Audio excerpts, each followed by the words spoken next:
오늘 우리에게 주시는 하나님의 말씀은 사무엘하 4장 1절에서 12절까지 말씀입니다. 봉독은 1절, 5절에서 12절까지 하겠습니다. 사울의 아들 이스보셋은 아브넬이 헤브론에서 죽었다는 소식을 듣고서 그만 맥이 풀리고 말았다. 이스라엘 온 백성도 두려움에 사로잡혔다. 부에롯 사람 림몬의 두 아들 레갑과 바하나가 이스보셋이 있는 왕궁으로 갔다. 그들은 한창 더운 대낮에 그곳에 도착하였는데 때마침 이스보셋은 낮잠을 자고 있었다. 그들은 밀을 가지러 온 사람처럼 꾸미고 대궐 안으로 들어가서 그의 배를 찔러서 죽였다. 그런 다음에 레갑과 그의 동생 바하나는 도망하였는데 그들이 대궐로 들어갔을 때 왕은 침실에서 침대에 누워서 자고 있었다. 그래서 그들은 왕을 죽이고 그의 머리를 잘라낼 수가 있었다. 그들은 그의 머리를 가지고 나와 밤새도록 아라바 길을 걸어서 헤브론으로 갔다. 거기에서 그들은 이스보셋의 머리를 다윗에게로 들고 가서 말하였다. 임금님의 생명을 노리던 원수 사울의 아들 이스보셋의 머리를 여기에 가져왔습니다. 주님께서 높으신 임금님을 도우시려고 오늘에야 사울과 그의 자손에게 벌을 내려서 원수를 갚아주셨습니다. 그러나 다윗은 부에롯 사람 림몬의 아들 레갑과 그의 동생 바하나에게 이와 같이 대답하였다. 온갖 죽을 고비에서 나의 생명을 건져주신 확실히 살아계신 주님을 두고 맹세한다. 전에 사울이 죽었다는 소식을 나에게 전하여 주고 자기는 좋은 소식을 전한 것으로 여긴 자가 있었다. 나는 그를 붙잡아서 시글락에서 죽였다. 이것이 내가 그에게 준 보상이었다. 하물며 흉악한 자들이 자기 집 침상에서 잠자는 어진 사람을 죽였으니 내가 어찌 너희의 살인죄를 벌하지 않을 수가 있겠느냐. 그러므로 나는 이제 너희를 이 땅에서 없애버리겠다. 다윗이 젊은이들에게 명령하니 젊은이들이 그 두 사람을 죽이고 그들의 손과 발을 모조리 잘라낸 다음에 그들의 주검을 헤브론의 연못가에 달아매었다.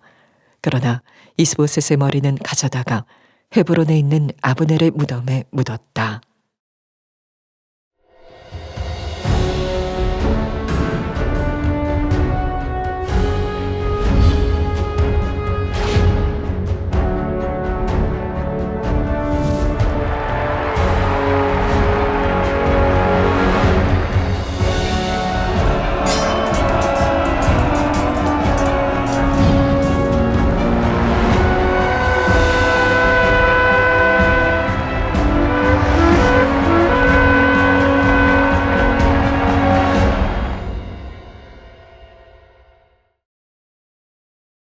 사무엘하 하나님 나라를 세우는 사람 네 번째입니다. 진짜 주님이 원수를 갚으신 걸까라는 제목의 말씀을 나누겠습니다.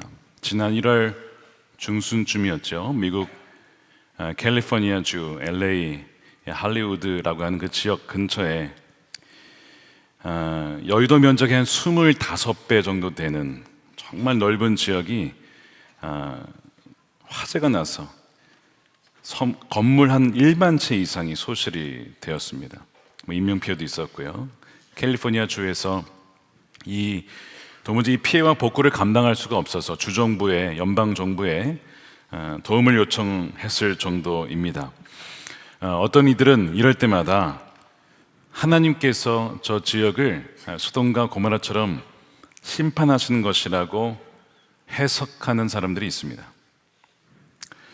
물론 하나님께서 모든 자연과 역사를 주관하시는 것은 진리이죠. 하지만 그 모든 재앙과 불행 속에 그 피해자들을 위한 기도와 도움의 손길보다는 신학적인 언어로 그 재앙과 불행을 곧바로 하나님의 복수와 심판으로 여기고 정죄하는 것이 과연 옳은 행동일까? 라고 하는 점입니다. 만약 그렇다면 그곳에 있는 믿는 크리스천들은 피해를 전혀 받지 않고 안 믿는 사람들만 하나님이 그렇게 하셨겠죠. 여러분, 그렇지 않습니다. 수많은 크리스천들도 고통을 당했습니다. 이렇게 하나님이 심판하셨다, 갚으셨다 라고 하는 이 말은 하나님의 이름을 사용하여 때때로 너무 성급하고 위험한 해석이 될 수도 있습니다. 오늘 본문 사무엘하 4장에서도 비슷한 논리가 등장합니다. 이스보셋을 섬기던 레갑과 바나라고 하는 두 사람이 주님께서 다윗 왕의 원수를 갚아주셨다라고 하며 사람을 죽이고 그것을 하나님이 하신 일이라고 이렇게 포장을 합니다.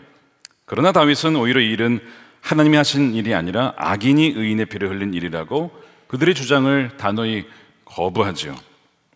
오늘 이 사장을 통해서 진짜 주님이 원수를 갚으신 걸까를 분별하는 기준이 무엇인지, 더 나아가 하나님의 주권적인 통치와 인간의 책임이 어떻게 조화를 이루고 만나는지를 오늘 말씀을 통해 살펴보려고 합니다. 다윗은 광야 13년을 거쳐서 유다 지파의 왕이 되었습니다. 그러나 헤브론에서 무려 7년 반을 더 머물러 있어야 했습니다. 다윗에 대한 하나님의 약속은 아직은 완전히 성취된 것이 아니었지요.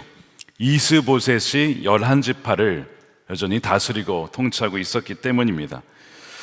그러던 중에 지난주에 살펴본 것처럼 군대 장관 아브넬이 갑자기 암살을 당했습니다. 그리고 오늘 본문에는 그 이스보셋 왕마저도 암살을 당하는 사건이 벌어집니다. 이런 일이 있었던 거예요. 말씀드린 것처럼 이스보셋에게는 두 명의 군 지휘관이 있었습니다. 바로 레갑과 바나인데, 정확히 말하면 이들의 역할은 전쟁에 나가면 약탈을 지휘하는 약탈 부대장들이었습니다. 약탈 대장들이죠. 그리고 이들은 사울과 같은 베냐민 지파 소속이었습니다. 자, 그것을 2절에 이렇게 자세히 설명합니다. 사울의 아들 이스보셋에게는 군 지휘관이 두 사람이 있었는데 한 사람의 이름은 바나요, 또 한 사람의 이름은 레갑이었다. 그들은 부에롯 사람 림몬의 아들로서 베냐민 사람이다. 부에롯 사람도 베냐민 족속으로 역임을 받았는데, 이 역임을 받았다라는 것을 통해 알 수가 있는 것이 있죠. 이 부에롯 사람이라고 하는 것은 여호수아서에 보면 기브온 족속이 속여서, 여호수아를 속여서 자신들이 멀리서 온 그런 사람들이다. 사실은 그 지역 사람들이었는데 속여서 이 이스라엘의 민족으로 편입이 되는 족속, 이 네 족속, 네 도시 중에 하나가 바로 부에롯입니다. 그러니까 처음부터 이 이스라엘 민족, 특별히 이 베냐민 집으로 편입될 때부터 속임수를 써서 들어온 종족이 이 부에롯 종족인 것이죠. 그들의 후손이 누구냐면 레갑과 바나였다라고 하는 것을 성경은 자세히 설명함으로써 오늘의 이 사무엘하 4장을 이해하는 데에 먼저 이 정보를 주고 있는 겁니다. 레갑과 바나가 어느 날 밀을 가지러 온 척하며 속인 것이죠. 왕궁으로 들어가서 낮잠을 자고 있었던 이 이스보셋의 배를 찔러 그를 암살합니다. 왜 죽였을까요? 자, 이들은 약탈 대장들입니다. 그리고 타민족이었다가 편입된 민족이에요. 언제든지 권세와 권력 기울이는 그 방향과 시세를 민감하게 파악하는 사람들입니다. 아브넬이 죽었기 때문에 이 이스라엘의 이 나라는 이 다윗에게로 넘어가는구나, 바로 감지한 겁니다. 그래서 우리가 그렇게 어차피 망할 바에 이스보셋을 암살하여 머리를 다윗에게 바침으로써 보상을 받자, 우리의 위치를 보장받자, 이런 탐욕스러운 동기, 어떻게 보면 살고자 하는 인간의 본성인지도 모르죠. 그 동기 때문에 암살을 한 거예요. 그리고 이 이스보셋의 시신을 훼손하여 머리를 잘라 들고 그 길로 바로 헤브론 다윗을 찾아가서 그 머리를 보여주며 이렇게 얘기를 하는 거죠. 그것이 8절 전반부입니다. 거기에서 그들은 이스보셋의 머리를 다윗에게 들고 가서 말하였다. 임금님의 생명을 노리던 원수 사울, 굳이 이스보셋이라고 하지 않고 사울의 아들이라고 하면서 사울을 부각시킵니다. 당신을 괴롭혔던 그 사울의 아들 이스보셋의 머리를 우리가 가져왔습니다. 뭐 하자는 겁니까? 우리가 당신의 원수를 갚아 주었습니다. 우리가 이런 공로를 세워 주었습니다. 우리를 인정해 주셔야 합니다라고 주장하는 거예요. 더 주목해야 될 부분은 그 후반부입니다. 주님께서 당신의 원수를 갚아 주셨다라고 주장하고 있어요. 보십시오. 주님께서 높으신 임금님을 도우시려고 오늘에서야 드디어 사울과 그의 자손에게 벌을 내려 원수를 갚아 주셨습니다. 이들의 핵심은 우리가 죽였지만 오늘은 그 하나님의 통로가 되고 채널이 되어 하나님이 당신의 원수를 갚아 주신 것입니다. 여러분, 이 상황은 사실 다윗에게 굉장히 매력적인 상황이었을 겁니다. 다윗은 오랜 기간 자신을 괴롭혀온 사울 왕가가 이제 여러분 무너진 겁니다. 여러분 입장에서는 좋아요, 싫어요? 이건 당연히 좋을 수밖에 없는 상황이죠. 게다가 다윗의 손 스스로 피를 묻힌 것도 아니었어요. 내 손으로 피를 묻지도 않았는데 저절로 그 일이 되었단 말이죠. 와우, 드디어 내가 기도하던 대로 하나님이 역사하셨구나. 기도가 응답이 되었다. 할렐루야, 아멘 라고 해석을 해도 전혀 문제가 되지 않은 것, 대부분은 그렇게 아마 반응을 하실 겁니다. 드디어 주님이 역사하셨다. 이게 다윗의 사실은 상황이었어요. 근데 구절을 보니까 그러나 다윗은 기뻐하지 않습니다. 예상과 달리 정반대로 반응을 하죠. 레갑과 바나가 아무리 주께서 원수를 갚아주셨다라고 말을 해도 다윗의 입장에서는 하나님이 그런 식으로 원수를 갚으실 분이 아니라고 믿으며 오히려 그들을 이 살인죄를 저지른 죄인이라고 처벌을 하며 그들을 죽입니다. 다윗이 바로 말씀과 성령으로 단련된 그 인격에서 나오는 영적 분별력이 있었기 때문입니다.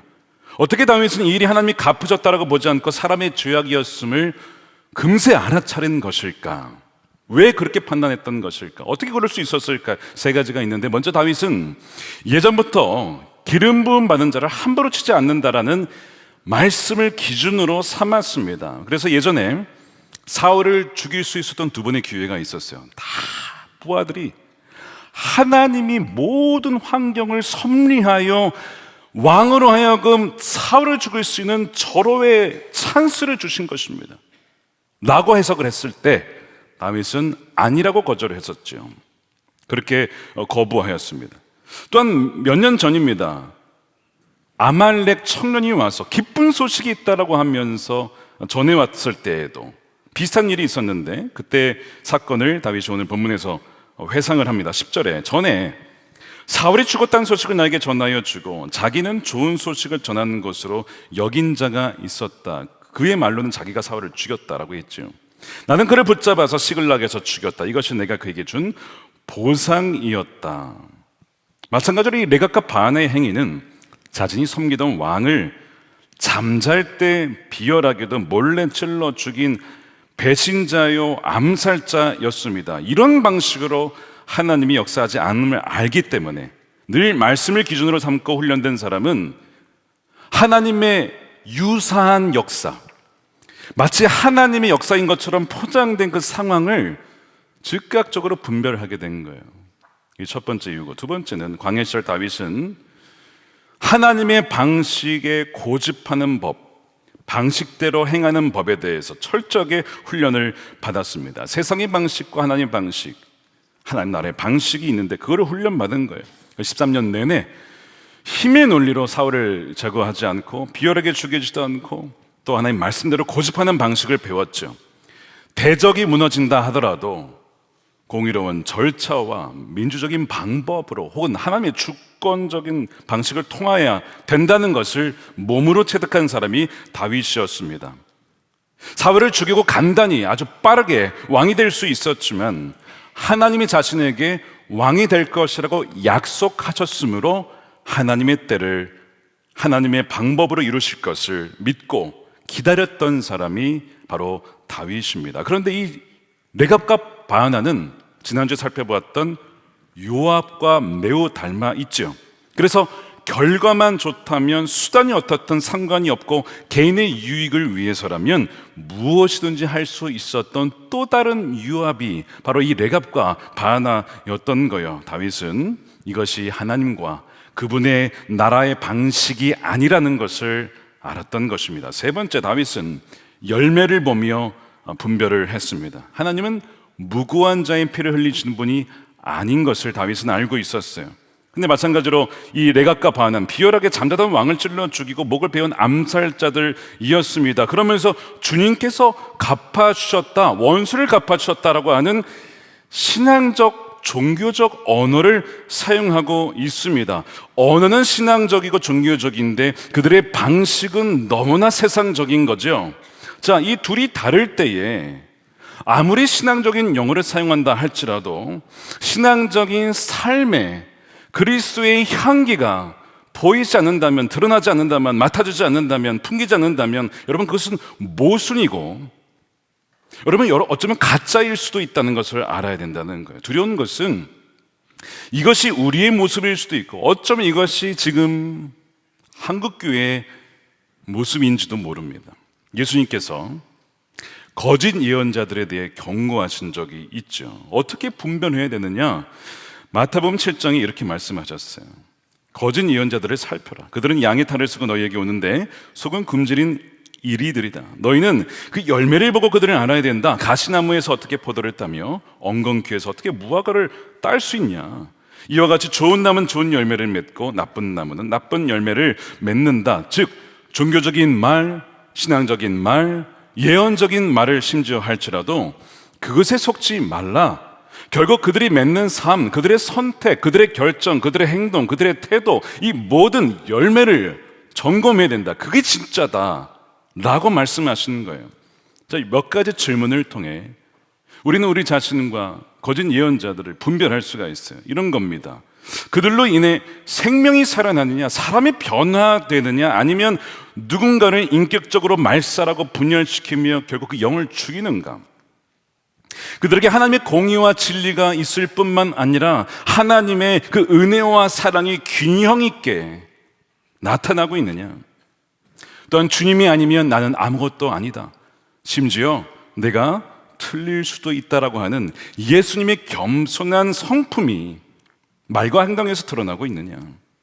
속도보다 방향이기에 십자가의 길을 좀 더디지만 인내하며 오래 참으며 순종하며 걸어가는 모습이 있느냐, 아니면 과정보다 결과와 속도를 중시하여 수단 방법 가리지 않고 성급하게 조급하게 충동적으로 행동하느냐. 여러분, 이 모든 것이 결국 여러분 숨길 수 없는, 감출 수 없는 열매들입니다.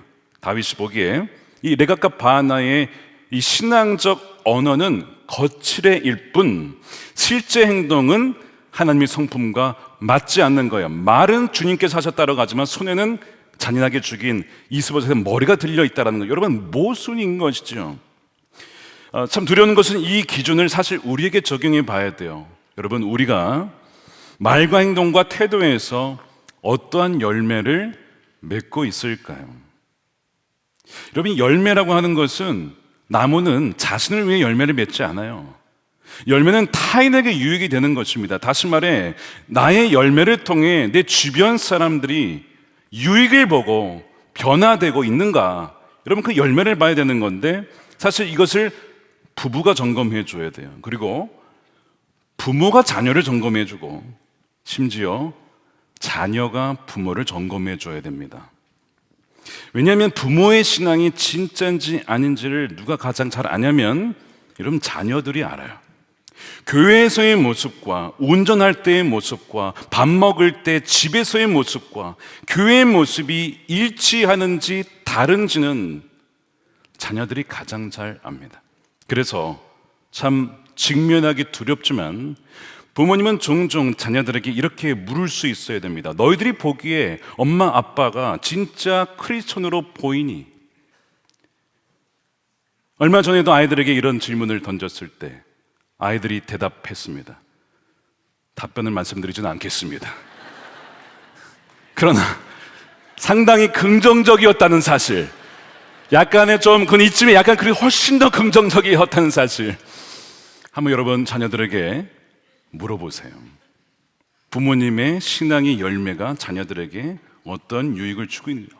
우리 부모님을 보면 나 진짜 하나님 살아계심을 봐. 나 진짜 예수님 믿고 싶어. 나도 만나고 싶어. 그렇게 아이들이 반응하느냐, 아니면 말과 행동이 다르다라고 하면서 거부하느냐. 그래서 이 디모데전서에 보면요, 교회 리더십의 자격 요건 중에 하나가 뭐냐면 자녀들의 공손하게 부모를 공경하는가 아닌가를 보라고 했습니다. 부모님이 신앙과 행동이 다르면요, 자녀가 부모님을 공경할 수 있겠습니까? 우리 엄마 아빠는 말과 행동이 달라, 신앙과 행동이 달라. 근데 만약 부모님을 공경한다고 한다면 그 신앙이 진짜일 수 있다는 것이죠. 그러면서 이어지기를 자신의 집과 자녀를 다스리지 못하는데 어찌 하나님의 교회를 돌볼 수 있겠느냐라고 하는 질문을 통해 교회 리더십의 자격 요건을 말하고 있어요. 참 두려운 말씀이죠. 그래서 저도 늘 두렵고 떨림으로 우리 아이들을 양육해요. 그대로 아이들에게 비춰지기 때문에, 저를 통해 아이들이 주님을 보기 때문에 제 영혼의 창이 맑은지 아니면 너무나 더러워서 저를 통해 주님이 볼 수 없는 것은 아닌가를 두렵고 떨림으로 아이들 앞에 서며 양육을 합니다. 여러분, 다윗은 말씀이라는 기준과 하나님의 방식 그리고 선한 열매를 통해 훈련을 받아서 하나님의 역사처럼 보이는 유사한 상황 속에서 이것이 진짜인지 아닌지를 분별할 수가 있었던 것이죠. 그러면서 하나님이 갚으셨다라고 너무나 쉽게 언어로 포장하는 이 레갑과 바나를 향하여서 다윗은 내가 아는 하나님이 어떤 분이신지를 고백을 합니다. 그것이 9절이에요. 그러나 다윗은 브에로스 사람 르몬의 아들 레갑과 그의 동생 바나에게 이와 같이 대답하였다. 온갖 죽을 고비에서 나의 생명을 건져주신 확실히 살아계신 주님을 두고 맹세한다. 여러분, 온갖 죽을 고비에서 나의 생명을 건져주신 확실히 살아계신 주님이 저와 여러분의 주님이신 줄로 믿으시길 축복합니다.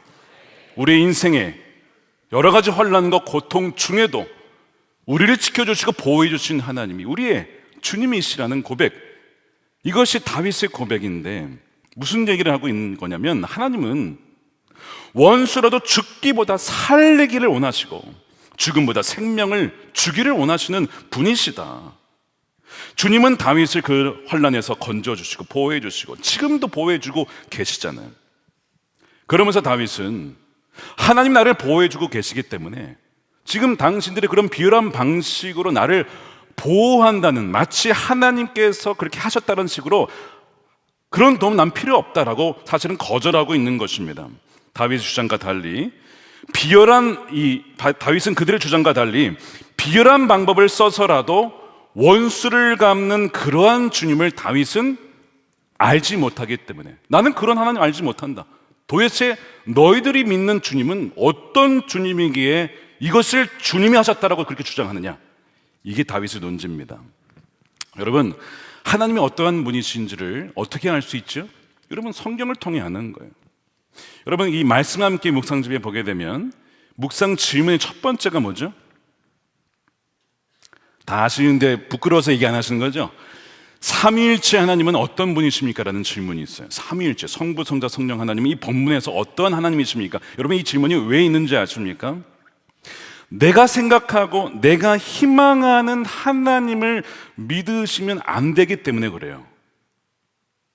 성경이 말하고 있는, 계시하고 있는 하나님을 믿어야지, 내가 바라고 원하는 하나님을 믿는 순간 그 하나님은 리처드 도킨스라고 하는 불신론자의 표현에 의하면 만들어진 신이 되는 겁니다. 여러분, 그것이 우상이에요.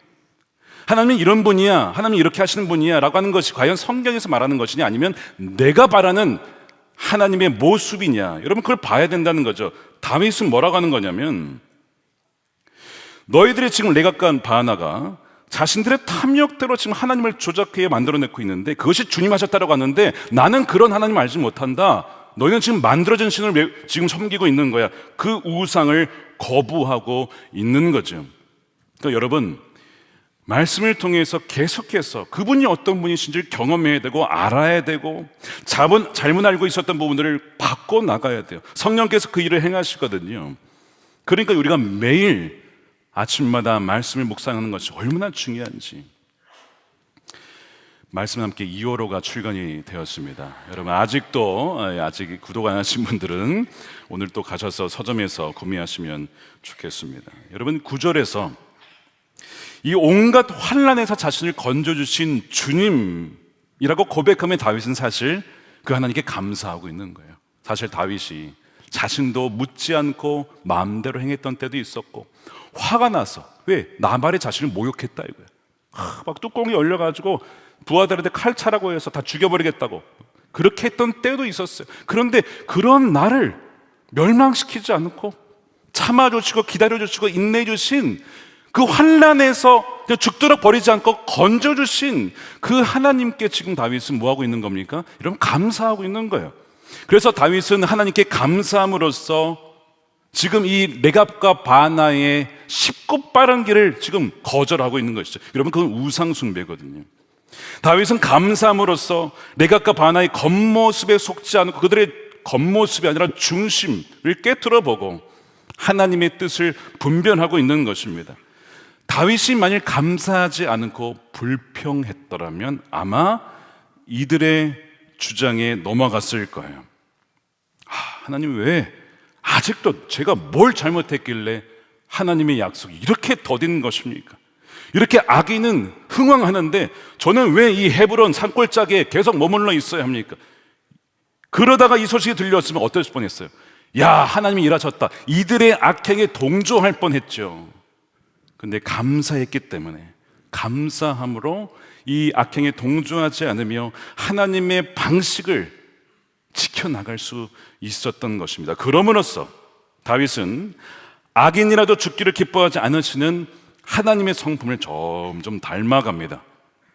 자신 그 아버지의 유산을 탕진한 아들이라 할지라도 죽지 않고 돌아오기를 기다리시는 그 아버지 하나님처럼 그 마음을 품고 다윗도 누구를 기다리는 겁니까? 그 이스라엘 11지파가 돌아오기를 1년, 2년, 3년, 4년, 5년 어떻게 보면 미련하죠. 최정예 부대 만들어서 싹 쓸어버리면 되는, 지휘관만 딱 쳐도 다 쓸어버릴 수 있는데 왜 미련하게 이렇게 기다리냐라고 하는 이야기들이 있었을 거예요. 그러나 다윗은 아버지의 마음으로 이스라엘 백성들이 자신에게로 오기로 당신이 기름 부음 받은 왕이십니다, 당신이 하나님의 쓴 왕이십니다 라고 자발적으로 나오기를 7년 반을 기다렸던 거예요. 누구를 닮은 거예요? 하나님의 모습을 닮은 것이죠. 몇 주 전에 2부 예배 세례를 받으신 한 성도님의 간증이 마음에 남아요. 그가 이렇게 고백을 하며 시작하셨습니다. 아주 먼 길을 돌고 돌아 주님 곁에 왔습니다. 결국 주님에게로 올 것을 왜 그토록 회피하고 외면했는지 지금 돌이켜보면 참 많은 아쉬움과 후회가 남습니다 라고 하면서 간증을 시작하셨어요. 이분이 10살 때 자기 집 옆이 교회였대요. 여러분, 집 옆이 교회이신 분이 얼마나 되겠냐고. 하나님이 얼마나 사랑하시면 집 옆에 교회야. 여러분, 집 옆에가 교회신 분, 저도 집 옆에가 교회인데 별로 없잖아요. 여러분 그런 은혜가 어딨냐고. 10살 때. 그래서 친구 어머니가 이분을 전도하려고 주일날 집에 오는 거예요. 교회 가자고. 그러면 그걸 알고, 그 시간대를 알고 그때만 집에 딱 나가 있어. 없는 척 하는 거야. 애가 없네 하고 그냥 다시 교회로 가시면 다시 집으로 가서 이렇게 피해 다니다가 그 첫 번째 하나님의 초청을 거부한 겁니다. 두 번째 초청이 있었어요. 두 번째 기회는 군복무를 마치고 같은 과의 친구와 자취 생활을 한 방에서 같이 하게 된 겁니다. 근데 그 친구가 대학 선교단체 CCC 아주 신실한 친구였어요. 그 친구를 하나님이 또 붙여주신 거야. 그러니까 그 친구를 통해서 복음의 이야기, 성경의 이야기, 하나님의 이야기 계속 들었을 거 아니에요. 그런데도 그 기간에 주님께 나오지 않았답니다. 이렇게 두 번째 주님의 초청을 거절해요. 자, 이 정도면 야, 하나님 참 지독하다. 야, 집 옆에 교회고 그 친구 붙여줬는데도 거절하니 너는 안 되겠다 싶을 만도 한데 하나님이 포기하지 않는 겁니다. 기다려주시는 거예요. 세 번째 기회가 있었어요. 나이가 들어서 30 후반에 늦은 결혼을 했습니다. 교회와는 상관없는 삶을 살아가다가 아내가 먼저 교회를 나가게 되었고 선한목적 교회까지 나중에 오게 되었습니다. 아내가 마음의 평안과 은혜를 받게 되자 남편에게 여보 교회 가자. 남편이 싫은 거야. 귀찮은 거야. 근데 아내가 자꾸 말하면 뭐 같이 살려면 어떡하겠습니까? 하여튼 잘 그 타입을 봐야 되지 않겠습니까? 그래서 주일 예배에 나온 거죠. 그렇게 말씀을 듣다 보면 여러분, 믿음은 뭐에서 나온다고요? 들음에서 난다고. 자꾸 듣다 보니 주중에도 말씀이 자꾸 생각이 나고 궁금해지고 이게 무슨 말이었지? 궁금해지네. 그 다음 이야기가 그러다가 금요 성전 집회까지 따라 나왔다가 은혜 찬양을 부르다가 눈물이 그렇게 나더래요. 은혜 찬양을 당연한 것이 하나도 없다라고 하는 그 고백이 어찌나 눈물이 나는지, 그렇게 1년, 2년, 3년 지내다가 내가 이렇게 그냥 예배만 드릴 것이 아니라 참 죄송한 마음이 주님께 들더래요. 등록을 해야겠다. 그래서 1:1 양육 바나바를 통해서 복음을 들은 거예요. 십자가에서 나의 모든 죄를 사해 주신 주님이시구나. 그래서 등록을 하고 이제 세례를 받게 됐는데, 친구가 야, 너가 태어나서 한 일 중에 교회 간 게 제일 잘한 일이야, 그렇게 하더래요, 친구가. 그래서 맞아, 나도 그렇게 생각해 라고 인정하면서 이렇게 고백하시며 마무리를 하셨어요.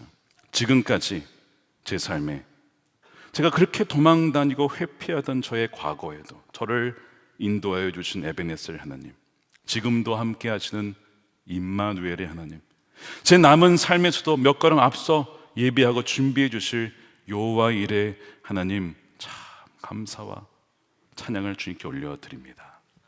이렇게 간증을 하셨어요. 여러분, 이 성도님이 돌아오기를 기다리는 그 마음이 아버지의 마음이고 이것이 다윗의 마음이었던 거예요.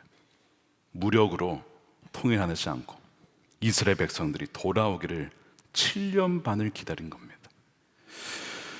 다윗은 조급해하지 않고 헤브론에서, 헤브론이 무슨 의미라고요? 교제와 연합이라고 했죠. 하나님과 교제하며 그 앞에 잠잠히 기다린 것이죠. 여러분, 하나님의 약속이 지체된 것 같습니까? 하나님의 일하시지 않는 것 같으십니까? 여러분, 그렇지 않습니다. 그 기간에 우리가 해야 될 일은 악한 일에는 미련하고 악을 멀리하며 죄를 멀리하며 동시에 잠잠히 기다리며 주님을 의지하며 바라보는 것입니다. 악은 때가 되면 반드시 그분이 심판하시기 때문에 시편 37편 보시기 바랍니다. 다윗의 시편인데, 잠잠히 주님을 바라고 주님만을 애타게 찾아라. 이 심령이 가난한 자의 모습이죠. 노여움 버려라, 격분 가라앉혀라, 불평하지 말아라. 불평하지 마. 이런 것들은 오히려 악으로 기울어질 뿐이다. 진실로 악한 자들은 뿌리채 뽑히고 말 거야. 그러나 주님을 기다리는 사람들은 반드시 땅을 물려받을 것이다. 조금만 더 참아라, 인내해라. 악인은 멸망하고야 만다. 겸손한 사람들이 오히려 땅을 차지할 것이며 그들이 크게 기뻐하면서 평화를 누릴 것이다. 아멘이죠. 어두움은 물러가고 기쁨의 아침이 찾아올 것이다. 오늘 그 찬양의 고백이 이거 아닙니까? 다윗이 그렇게 겸손히 주님을 바라고 애타게 찾았어요. 정말 그날이 왔어요. 이제 모든 장애물이 그냥 다 사라진 겁니다. 놀란 하나님의 섭리죠. 하지만 무고한 자를 죽인 레갑과 바나의 살인자는 결코 여러분 정당화될 수는 없었습니다. 다윗이 11절에 이렇게 얘기하죠. 흉악한 자들이 자기 집 침상에서 잠자는 어진 사람을 죽였으니 내가 어찌 너희의 살인죄를 벌하지 않을 수가 있겠느냐. 이 어진 사람이라고 번역된 부분은 의인 혹은 무고한 자입니다. 너희가 무고한 자를 죽였으니 너희는 살인을 저지른 것이다. 십기명을 범한 것이죠. 그래서 다윗은 공의를 실현하기 위해 범죄자들을 처단합니다. 왕으로서의 사법 권한을 발휘한 것이죠. 사형을 청하고 그들의 주검을 헤브론의 연못가에 달아 공의를 실현한 거예요. 자, 어떤 분들은 혼란스러워할지도 몰라요. 아니, 결국 레갑과 바나 때문에 다윗이 전체 이스라엘의 왕이 되는 거 아닙니까? 그러면 하나님께서 그렇게 심판하신 거 아니에요? 원수를 갚아주신 거 아닙니까? 라는 질문을 하실 거예요. 여러분, 바로 이 부분이 하나님의 주권과 인간의 자유의지가 만나는 부분입니다. 이 사무엘하 4장을 풀 수 있는 키는 어디 있냐? 성경 안에 있어요.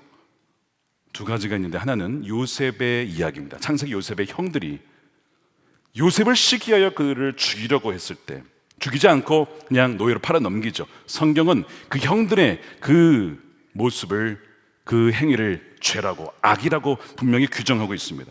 창세기 50장 20절에 형님들은 저를 해치려고 악을 꾀했습니다. You meant evil against me. 하나님은 지금 보시는 것처럼 그러나 그것을 선하게 바꾸셔서 오늘날 많은 사람들의 생명을 구하셨습니다. 요셉의 형들의 행위는 분명히 악이었어요. 죄였습니다. 하나님이 그걸 조장한 게 아니라 허용하셨을 뿐이에요. 그런데 그 악을 바꾸셔서 선으로, 그리하여 많은 사람들의 생명을 구하도록 바꾸신 것이라는 거죠. 마찬가지로 이 레갑과 바나의 무고한 자에 대해 암살은 그 자체로 악이라는 거예요. 이거는 용납될 수 없는 거예요. 그런데 하나님은 그 악을 바꾸셔서 결국에는 약속대로 다윗이 이스라엘의 전체 통일 이스라엘 왕이 될 수 있도록 만드신 것이지요. 요셉의 형들과 이 레갑과 바나의 차이가 있다면 요셉의 형들은 결국 회개하여 돌이켰다는 것이고, 이 레갑과 바나는 끝까지 핑계를 하며 자신들을 저를 인식하지 않은 채 멸망당했다는 것입니다. 여러분, 하나님은 악을 선으로 바꾸실 수 있는 분이시죠. 그 악행 행한 자들이 그러나 그 책임까지 면제되는 것은 아니라는 사실이며, 또 다른 해석의 키는 가룟 유다입니다. 가룟 유다는 예수님을 팔아넘기는 인류 최악의 악을 범하였죠. 그런데 그 가룟 유다가 예수님을 팔아넘김으로써 오히려 예수님은 십자가에 달려 죽으심으로써 우리의 죄를 사하시고 부활하심으로 인류를 위한 구원의 길이 열린 거예요. 하나님은 가룟 유다의 악을, 그건 분명히 그는 악이었습니다. 근데 그 악을 하나님의 구원을 이루신 선으로 바꾸셨다는 것이죠. 놀라운 하나님의 섭리입니다. 그렇다고 해서 유다가 예수님을 배신한 죄가 하나님께 쓰인 것이니 용납될 것이냐? 여러분, 그렇지 않다는 거예요. 마태복음 26장에 예수님께서 분명히 인자를 파는 자에게는 화가 있으리라. 여러분, 죄는 죄인 것입니다. 그런데 하나님은 그 죄악마저도 사용하셔서 당신의 선을, 계획을 이루신 것입니다. 그러니까 우리가 이 요셉과 가룟 유다의 케이스를 통해 레갑과 바나의 사건을 이렇게 정리할 수가 있습니다. 하나님은 어떤 악이라도 선으로 바꾸실 수 있지만 그 악을 행한 자가 하나님이 하셨다며 책임을 회피할 수 없으며 죄인은 그 죄값을 치러야만 한다는 것입니다. 여러분, 이 사무엘하 4장이 우리에게 주는 메시지를 어떻게 적용할 수 있을 거예요? 세 가지로 정리해서 적용할 수 있습니다. 첫 번째, 함부로 하나님의 이름으로 심판을 말해서는 안 됩니다.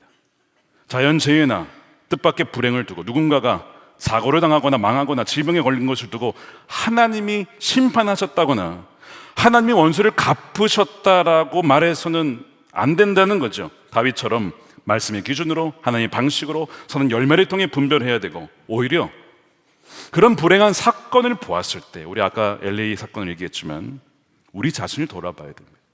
회개해야 됩니다. 내 안에 죄악이 있지는 않은지를 돌아봐야 된다는 거예요. 이 레갑과 바나는 하나님의 복수와 심판이라는 종교적 언어를 사용했지만 정작 비열하게 암살한 자신의 죄, 탐욕스러운 죄는 보지 못했기 때문에 그래요.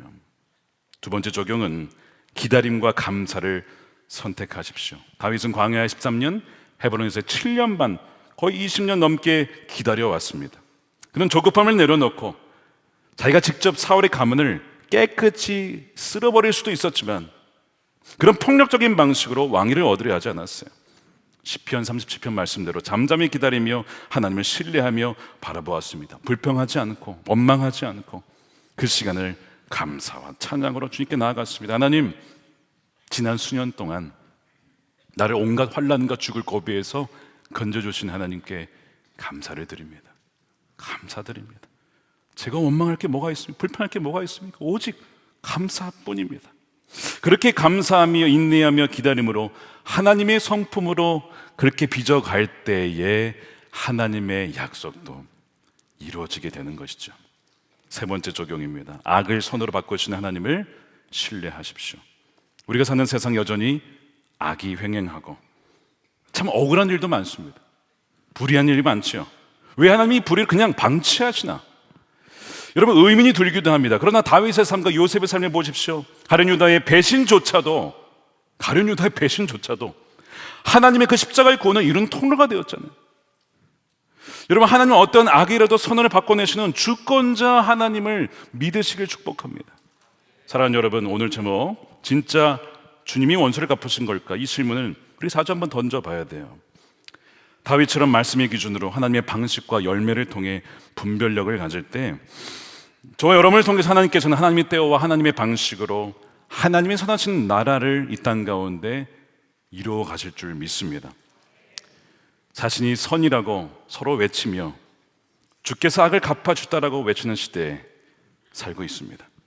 쉽게 심판과 복수를 하나님의 이름으로 외치지 말고 오히려 우리 자신 안에 있는 이 레갑과 바나와 같은 모습, 교만과 탐욕과 폭력과 분노의 죄를 깨닫고 회개하십시다. 동시에 죄인을 포기하지 않고 사랑하시는, 긍휼히 여겨주시는 그 하나님의 자비를 바라보며 악을 선으로 바꾸시는 하나님의 주권을 끝까지 신뢰하십시다. 그렇게 하나님의 나라를 세워나가시는 저와 여러분들의 삶이 되시기를 주님의 이름으로 축원드립니다. 우리 함께 성찬을 받겠습니다. 이 시간 우리 성찬을 준비할 때에 분명히 아셔야 될 것이, 성찬은 두 가지 분명한 진리를 전해주고 있습니다. 하나는 죄로 인해서 우리가 하나님의 심판과 멸망을 받을 수밖에 없었던 죄인이었다는 사실을 부각시켜 줍니다. 빵을 들어서 쪼갤 때에, 여러분, 쪼개주는 것은 우리가 그렇게 찢겨 죽음을 당해야 될 죄인이었다는 사실을 알려줘요. 그런데 두 번째 더 놀라운 사실은, 우리가 죽어야 되는데 주님이 우리 자리에서 우리 대신하여 우리의 죄값을 다 받으셔서 십자가에서 몸을 찢으셔서 그 모든 심판을 대신 받으셨다는 거예요. 누구든지 그를 믿는 자마다 멸망치 않고 영생을 얻게 하려 함이라. 죄악이 아무리 커도 하나님의 은혜와 자비는 훨씬 더 크다는 것입니다. 우리는 오늘 성찬을 받을 때에 우리를 버리지 않고 포기하지 않고 멸망시키지 않고 우리를 기다려주시고 용납해 주시고 우리를 받아주신 그 하나님의 놀라운 은혜, 십자가의 은혜를 다시 한번 기억하며 우리 부르시는 곳에서 나도 예수님을 닮아 하나님의 성품을 닮아 그렇게 하나님의 백성답게 살아갈 수 있는 저와 여러분들이 되시기를 주님의 이름으로 축복합니다. 함께 우리 기도하며 회개하며 이 시간 우리 성찬을 준비하도록 하겠습니다. 기도하겠습니다.